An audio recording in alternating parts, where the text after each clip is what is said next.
محترم ناظرین کرام، السلام علیکم ورحمۃ اللہ وبرکاتہ۔ پروگرام آن لائن سوال جواب کے سیشن میں ہم آپ کو خوش آمدید کہتے ہیں۔ ہمارے ساتھ حضرت مولانا مفتی عبدالواحد صاحب قریشی موجود ہیں۔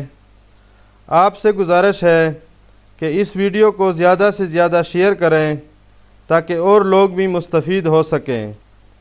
آج کے اس سیشن میں ہم مفتی صاحب سے آپ کے سوالات کے جوابات جانیں گے، تو ناظرین چلتے ہیں آپ کے سوالات کی طرف۔ عبدالصمد بھائی پوچھتے ہیں، جب مسلمان کا بچہ فوت ہوتا ہے تو وہ سیدھا جنت میں جاتا ہے، کیا غیر مسلم کا بچہ بھی فوت ہونے کے بعد سیدھا جنت میں جائے گا؟ بسم اللہ الرحمن الرحیم، نحمدہ ونصلی ونسلم علی رسولہ الکریم، اما بعد۔ غیر مسلم کی اولاد اگر نابالغ ہونے کی حالت میں فوت ہو جائے تو اس کا ٹھکانہ جنت ہے یا جہنم ہے؟ شریعت اسلامیہ میں اس پر کئی اقوال، کئی روایات موجود ہیں۔ کسی روایت میں جنت کی طرف فرمایا گیا ہے، کسی روایت میں خاموشی ہے، اور کسی روایت میں جہنم میں جانے کا فرمایا گیا۔ اب جب ایک مسئلے پہ کئی روایات جمع ہو جائیں، ان روایات کو شریعت کی میزان میں دیکھا جاتا ہے، اسنادی حیثیت کو، متن کی حیثیت کو، معاملات کو۔ تو اس بارے میں جو قول فیصل علماء کرام نے لکھا ہے وہ یہی ہے کہ قرآن کریم سورت نمبر 17 سورت بنی اسرائیل پارہ نمبر 15 آیت نمبر بھی 15، وَلَا تَزِرُ وَازِرَةٌ وِزْرَ أُخْرَى، ایک کا گناہ دوسرا نہیں اٹھائے گا، وہ خود اٹھائے گا۔ اس کے تحت تفسیر مظہری میں امام قاضی ثناء اللہ پانی پتی رحمۃ اللہ علیہ نے، مفتی اعظم پاکستان مولانا مفتی محمد شفیع عثمانی رحمہ اللہ نے معارف القرآن میں اس کے تحت لکھا ہے کہ امت مسلمہ کا یہ جو ترجیح والا قول ہے وہ یہ ہے کہ غیر مسلم کی نابالغ اولاد کبھی جہنم نہیں جائے گی بلکہ جنت جائیں گے۔ لیکن اس پر مختلف اقوال اور بھی موجود ہے۔ جو قول ہے کہ یہ جنت جائیں گے، اس پر ایک حدیث پاک ہے، صحیح بخاری میں ہے، حضور پاک صلی اللہ علیہ وآلہ وسلم نے حضرت ابراہیم علیہ السلام کے ارد گرد آسمان پر جب تشریف لے گئے تھے تو بچے دیکھے تھے، چھوٹے بچے جن میں مسلمان بھی ہیں اور کفار کے بچے بھی، تو اس سے پتہ چلا کہ یہ جنتی ہے۔ ایک روایت ہے، یہ امام ابن القیم رحمۃ اللہ علیہ نے جو حاشیہ سنن نبی داؤد کے اوپر موجود ہے، یہ وہاں موجود ہے کہ ایک عورت دفن ہوئی تھی، اس کے ساتھ اس کا چھوٹا بچہ بھی، تو حدیث پاک میں ہے کہ یہ جہنم گئے ہیں۔ تو اس کے تحت کچھ لوگ کہتے ہیں کہ وہ جہنمی ہے، اور ایک قول میں ہے، صحیح بخاری میں موجود ہے، رسول اللہ صلی اللہ علیہ وسلم پوچھا گیا تو اللہ کے رسول نے فرمایا اللہ عالم، اللہ پاک جانتے ہیں ان کے ساتھ کیا معاملہ ہوگا۔ تو یہ تینوں موجود ہیں۔ ہر مجتہد اور عالم نے اپنی ترجیحی روایات کو دیکھ کر پھر اس پر بات کی ہے۔ جو اس پر امت مسلمہ کا اتفاق بھی ہے اور اکثریت ہے وہ یہی ہے، یا تو اس پر خاموشی اختیار کی جائے جیسے حضرت امام اعظم ابو حنیفہ رحمۃ اللہ علیہ کا مسلک ہے، اور اگر خاموشی اختیار نہ کی جائے یعنی اللہ کے حوالے کر لینا، اگر یہ خاموشی اختیار نہ کریں تو قول بھی بتانا ہے، تو پھر جنت کا بتایا جائے کہ یہ جنت میں جائیں گے اور اللہ رب العزت ان سے جنت کا خدمت لیں گے۔ ورنہ اس پر باتیں اور بھی ہیں۔ ایک روایت میں تو یہاں تک ملتا ہے کہ قیامت سے پہلے، قیامت کے بعد جنت جانے سے پہلے ان بچوں کو رب العزت ایسی عقل سلیم عطا فرمائیں گے جیسے عقل ملتی ہے۔ پھر ان سے توحید اور رسالت کی باتیں پوچھی جائیں گی، اگر یہ صحیح بتا دیں گے تو جنت ہے، صحیح نہیں بتائیں گے تو معاملات وہی ہیں۔ لیکن اس قول کے اوپر بھی تردید موجود ہے، اسی لیے آپ کے سوال کا بہتر جواب یہی ہے کہ جنت جائیں گے اور جنت میں ہی رہیں گے۔ باپ کا گناہ ہے نا، ماں کا گناہ ہے، ماں باپ مشرک ہیں، ان کے شرک کی وجہ ان بچوں کو سزا کیوں ملے؟ اس لیے ان بچوں کو سزا نہیں ملنی چاہیے، بلکہ یہ بھی اللہ رب العزت کی جنت سے نعمتوں میں اندوز ہوں، کیونکہ ان کا تو کوئی گناہ نہیں ہے نا۔ جب گناہ کوئی نہیں ہو تو ان کے اوپر عذاب یا عقاب کی بات بھی کوئی نہیں ہے۔ زبیر رحمان اسلام آباد سے پوچھتے ہیں، بعض لوگ کہتے ہیں کہ زلفیں 40 سال سے پہلے نہیں رکھنی چاہیے، تو کیا 40 سال سے پہلے رکھ سکتے ہیں یا نہیں؟ جبکہ ہمارے علماء کرام نے 40 سال سے پہلے بھی رکھی ہوتی ہیں، اس کی کوئی دلیل ہے تو بتا دیجیے۔ شریعت میں زلفیں رکھنا یہ سنت رسول ہے، رسول اقدس صلی اللہ علیہ وآلہ وسلم کی سنت ہے۔ لیکن آج کل جو کچھ لوگ زلفیں اس انداز میں رکھتے ہیں کہ عورتوں کے ساتھ مشابہت ہے، تو بعض حضرات نے سمجھانے کے لیے کہہ دیا بھی 40 سال کے بعد رکھنا جب تیری عقل مکمل ہو جائے۔ یہ 40 کا فگر کوئی شریعت میں نہیں ہے، کہیں قرآن میں، کہیں حدیث پاک میں، اللہ کے رسول کی تعلیمات میں، صحابہ کرام کی اجماع میں اور ائمہ فقہا کی اقوال میں یہ بات نہیں ملتی کہ 40 کی ہو جاؤ تب رکھنا۔ یہ تو سمجھانے کے لیے چند بزرگ کہہ دیتے بھی 40 کا ہو جائے گا نا، یعنی تیری عقل تام ہو جائے گی، پھر تجھے پتہ چلے گا کہ تجھے زلفیں کتنی رکھنی چاہیے۔ اگر کوئی بندہ اس سے پہلے بھی علماء کی بات مان کر وہ زلفیں رکھتا ہے تو اس سے یہ مراد نہیں ہے کہ وہ 40 سے پہلے رکھ رہا ہے تو گناہ ہے۔ یہ 40 کا فگر شریعت میں کہیں بھی نہیں ہے، یہ بعض بندوں نے اپنے تجربے کی بنیاد پہ کہہ دیا۔ میں نے تو 40 کا فگر بہت ڈھونڈا ہے، مجھے تو نہیں ملا کوئی یہ 40 کا فگر مجھے تلاش کر کے دے دینا کہ 40 سال کے بعد زلفیں رکھنا سنت ہے، اس کا بہت بڑا احسان ہوگا اور دین پر اس کی بہت بڑی تحقیق ہوگی، ہم اس کے ہاتھ چومیں گے، اللہ اس کا بھلا کرے، لیکن ہمیں نہیں لگتا کہ ایسی چیز مل جائے۔ اور اس کے ساتھ یہ بھی سمجھیں، رسول خدا حضرت محبوب مصطفیٰ صلی اللہ علیہ وآلہ وسلم کی زلفوں کی 3 روایتیں آتی ہیں لمہ جمہ وفرہ کے حساب سے۔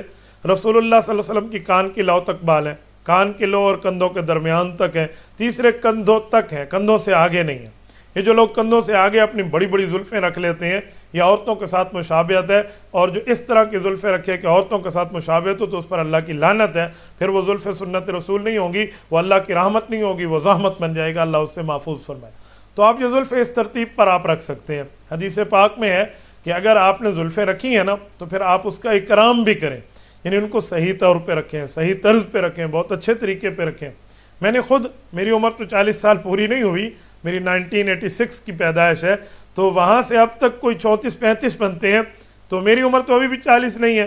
میں نے زلفیں ایک بار پھر رکھی ہیں، میں نے کس زمانے میں بھی رکھی تھی بڑا عرصہ، پھر سیدنا علی المرتضیٰ رضی اللہ تعالیٰ عنہ کے ایک قول مبارک پہ عمل کیا کہ اللہ کے رسول صلی اللہ علیہ وسلم نے فرمایا کہ جو جنابت ہوتی ہے وہ ہر بال کے نیچے ہوتی ہے، تو ہر بال کو دھونا پڑتا ہے، تو حضرت علی فرماتے ثم آدیت راسی، ثم آدیت راسی۔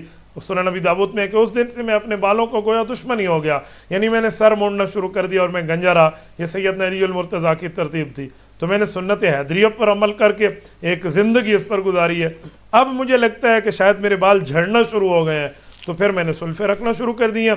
میں نے کہا اس برکت سے اللہ بال جھڑنے بھی روک دے گے، اور اگر نہ رکے، بال جھڑتے ہی رہے، تو پھر ایک بار سنت کی ادائیگی تو ہو جائے نا، اس کے بعد بندہ کٹا لے، یہ ویسے ہی جڑ جائیں گے تو ویسے ہی سر فارغ ہو جائے گا، تو اس پہ کون سا مسئلہ ہے؟